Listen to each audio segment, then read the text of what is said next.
జగిత్యాల జిల్లా మల్యాల మండలంలోని ప్రసిద్ధ పుణ్యక్షేత్రం కొండగట్టు శ్రీ ఆంజనేయ స్వామి దేవస్థానంలో తొలి ఏకాదశి పర్వదినం సందర్భంగా భక్తులు రద్దీ నెలకొంది.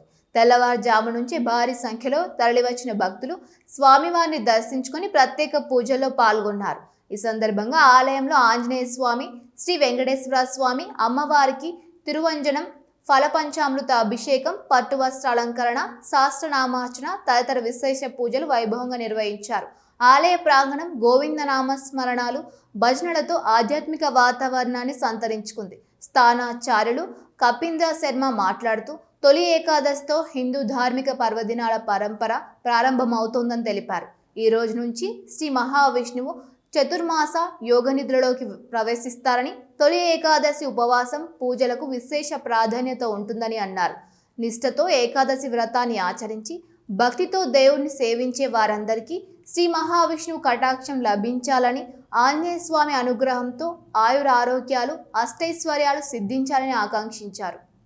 బ్రహ్మావణ విహారాయ కొండగట్టు నివాసినే సర్వలోక శరణ్యాయ ఆంజనేయాయ మంగళం. మన కొండగట్టు ఆంజనేయ స్వామి వారి క్షేత్రంలో ఈరోజు తొలి ఏకాదశి పర్వదినం పండగ. నేటి నుంచి కూడా పండుగలు ప్రారంభమవుతాయి. ప్రధానంగా శ్రీ మహావిష్ణువు ఈరోజు యోగ నిద్రలోకి ఉపక్రమిస్తారు. ఈ రోజు నుంచి 4 మాసాలు కార్తీక శుద్ధ ఏకాదశి వరకు కూడా శ్రీ మహావిష్ణువు యోగ నిద్రలో ఉంటాడు. అలాంటి తొలి ఏకాదశి తొలితాపు పండుగను పురస్కరించుకొని ఆంజనేయ స్వామివారి సన్నిధిలో తిరుమంజనం అంటే స్వామివారి సన్నిధిలో ఉండే ప్రతి విగ్రహాన్ని, గర్భాలయాలన్నీ కూడా శుభ్రం చేసుకొని తిరుమంజనం చేయడం జరిగింది. ఇప్పుడు స్వామివారితో పాటుగా ఉపాలయాలైనటువంటి అలివేలమంగా పద్మావతి సమేత వెంకటేశ్వర స్వామివారికి, సాలగ్రామ మూర్తులకు, అదేవిధంగా మహాలక్ష్మి అమ్మవారి సన్నిధిలో అమ్మవారికి, ఆంజనేయ స్వామివారికి ఫలపంచామృత అభిషేకము, పట్టు వస్త్రాలంకరణ, సహస్రనామార్చన కూడా చేయడం జరుగుతుంది.